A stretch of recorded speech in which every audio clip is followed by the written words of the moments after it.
Hi, everyone. It's Pastor Tony again. Today, we're going to start a new devotional series, and we're looking at the book of Romans from, of course, the Apostle Paul. We just finished last week the Gospel of John, and we're using the S.O.A.P method. I'm going to explain that a little bit later again. Today, we're just doing an introduction to the book of Romans, and what we're going to be doing is every weekday, we will be posting a new video as we walk through the book of Romans together. Now, if you'll notice, the book of Romans is the first of Paul's letters that we see in the New Testament. It's not because it was written first, it's because it was actually the most important of his letters.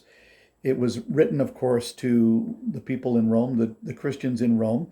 It was written during his third missionary journey, we believe. And it was written to a church that was very well established. It was written to a church with not major problems, like a lot of the other letters were written to churches that were dealing with specific issues. This is really a letter that lays out the purpose of Paul's ministry, the purpose of the gospel, what it's all about. It really is a powerful book. It's been called the crown jewel, actually, of the New Testament for good reason. There's a lot of wonderful, wonderful content here. So here's what I'm going to recommend for you as we start this study. Some of you may have a little more time. I'm only going to do this as a devotional study, so I'm not going to get into the details. I'm not going to get into a lot of stuff in here. I'm simply going to pull one verse out and we're going to talk about that. But what I'm going to encourage you to do is use this as a starting point, but grab one of the studies off of Right Now Media, one of the studies on Romans. There's two or three at least there.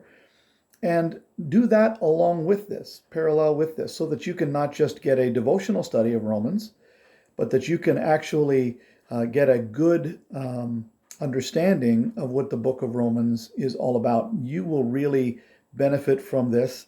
I highly recommend it. You need to know what Romans is teaching, what Paul is teaching us in the book of Romans. Okay, now I'm going to give you the first.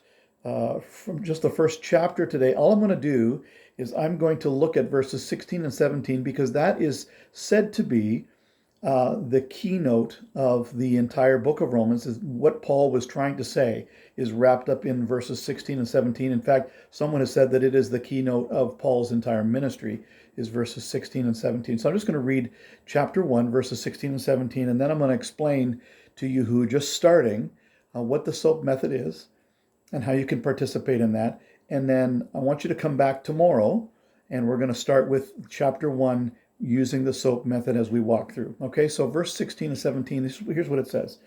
He says, I am not ashamed of the gospel, because it is the power of God for the salvation of everyone who believes, first for the Jew, then for the Gentile. For in the gospel a righteousness from God is revealed, a righteousness that is by faith from first to last, just as it is written, the righteous will live by faith. What Paul is talking about is how we come to know Christ, the importance of knowing him, and then the importance of understanding this, that we are saved by faith. It's Christ's work in us. And that's really what the book of Romans is about. What it's talking about is helping us to understand how vital that relationship with Christ is, and the understanding that it is Christ's work in us. Now, I want to talk a little bit as we begin today and begin this series. And some of you may not have gone through the Gospel of John with us. So I'm going to talk about the S.O.A.P method again. S.O.A.P is an acronym, very simply S.O.A.P. The S stands for Scripture. So when you're using the S.O.A.P method of devotional study of the Bible, what you would do is you would take a chapter or a section of Scripture, and you read that prayerfully, asking God to help you, to have a verse stand out for you that is good for you right now, that speaks to you right now. And at the end of reading that, grab that one verse that speaks to you, or maybe it's two verses together that can't be separated, but one or two verses, and then you take a note of paper, take a piece of paper, write down the scripture, write it out. By the way, this is always good anyway if you're trying to memorize scripture. I encourage you to write it out and then go back to it and look at it again and again and again until you've memorized that. So that's the scripture part, the S part. And then you go to the observation. In an observation, what you're doing is you're looking at what this chapter or what this section of Scripture is talking about. What are you observing in the text? What is leading up to this situation that you're talking about or this moment that you're talking about? What are you observing through this? That's the O. And then A is application. Application is very simply, what do you do about this for you? What is this saying to you? How can you apply the truth of this verse to your own life and to your own walk? How can you maybe make changes? What are the things that you need to work on for you as you're reading this, as you're understanding this, as God's speaking to you? What is He saying to you about what you should do with what you've just read? And then finally, the P is the prayer. And what I would encourage you to do, write all of these things out, by the way. Write down your observations, write down your application, and finally write out the prayer that you would like to pray for this, for yourself, about how to apply this to your life, asking God to help you with this and in whatever area that may be. So as we walk through this, the good news is if you grab a notebook and you begin to use this in a notebook, you can go back and you can read these over and over again, and you can find how God speaks to you and has taught you things over a period of time.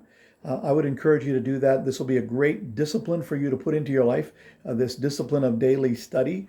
And by the way, I'm going to mention it again. This is only a devotional study. If you want to go back in and look at it deeper, please do. But this is just for our purposes today, a devotional study as we walk through the book of Romans. I hope that you'll join us and join us at the same time every day. We're going to try and post it at 9 o'clock in the morning. I know I'm late today. I'm going to try and post it at 9 o'clock on every weekday morning. God bless you. Look forward to talking to you.